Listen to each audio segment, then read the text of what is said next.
আসসালামু আলাইকুম রহমতুল্লাহ। রাসূল করিম সাল্লাল্লাহু আলাইহি সাল্লাম একদিন আয়েশা রাদিয়াল্লাহু তাআলা আনহার ঘরে আসলেন। আসার পরে বললেন, হে আয়েশা, আজকে আমার মন অনেক ভালো, আমি অনেক আনন্দিত। তুমি আজকে আমার কাছে যা চাইবে আমি তা তোমাকে দিয়ে দিব। বলো তোমার কি চাওয়া পাওয়া আছে। তিনি বললেন, আমি একটু সময় চাই। তারপরে তিনি গেলেন, তিনি বাবার ঘরে হযরত আবু বকর রাদিয়াল্লাহু তাআলা আনহুর ঘরে গেলেন।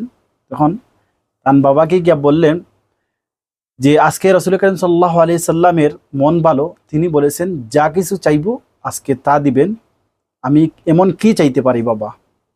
তখন হযরত আবু বকর রাদিয়াল্লাহু তাআলা আনহু আয়েশাকে শিখিয়ে দিলেন এবং বললেন, যাও গিয়া এই কথা বলবে যে রাসূল করিম সাল্লাল্লাহু আলাইহি সাল্লামকে এই কথা বলো যে আপনার সাথে মেরাজে আল্লাহ রাব্বুল আলামিনের কি কথোপকথন হয়েছিল যে এখনো আমাদেরকে বলেন নাই, এটা গোপন রেখেছিলেন।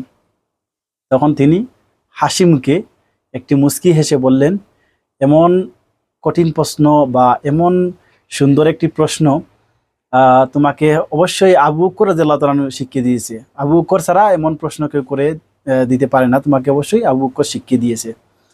তখন তিনি বললেন, গোপন জিনিস যদি সেটা বলে দিই তাহলে তো সেটা আর গোপন রয় না। তখন তিনি মুস্কি হাসে বললেন, ঠিক আছে, আমি তোমাকে এখনই বলবো। আল্লাহ রব্বুল আলমিনের সাথে আমার যে কথোপকথন হয়েছিল সেটা হচ্ছে, আমি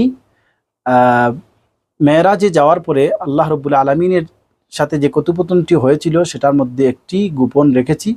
সেটা হচ্ছে গোপন যে কথাটি, সেটা হচ্ছে অন্য মানুষের মনকে জোড়া লাগানো, মন ভাঙ্গা মানুষকে, হৃদয় ভাঙ্গা মানুষকে জোড়া লাগানো, মানুষের সাথে অনেক সময় দ্বন্দ্ব, হতাবম্ব বা বিভিন্ন ধরনের বিভিন্ন মানুষের মন মানসিকতা পরিবর্তন থাকে। অনেক সময় মানুষের সাথে মানুষের ঝগড়া বিবাদ হয়। কোনো মানুষ যদি অন্য মানুষের মন যদি জোড়া লাগিয়ে দেয়, অন্য মানুষের সাথে মনোমালিন্য থাকে আর সেটা যদি সে জোড়া লাগিয়ে দেয়, তাহলে আল্লাহ রাব্বুল আলামিন তাকে বিনা হিসাবে জান্নাত দিবেন। সুবহানাল্লাহ। এই আসুন এখন থেকে আমরা মানুষের মন জোড়া দেওয়ার চেষ্টা করি।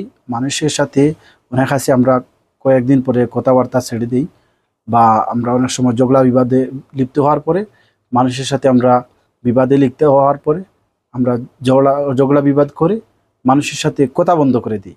এই যে কথা বন্ধ হওয়া, এটা যদি কেউ জোড়া লাগিয়ে দেয়, সেটা যদি কেউ মীমাংসা করে দেয়, তাহলে আল্লাহ রাব্বুল আলামিন এই সমস্ত মানুষদেরকে বিনা হিসাবে জান্নাত দিবেন। এই আসুন আমরা আমল করার চেষ্টা করি।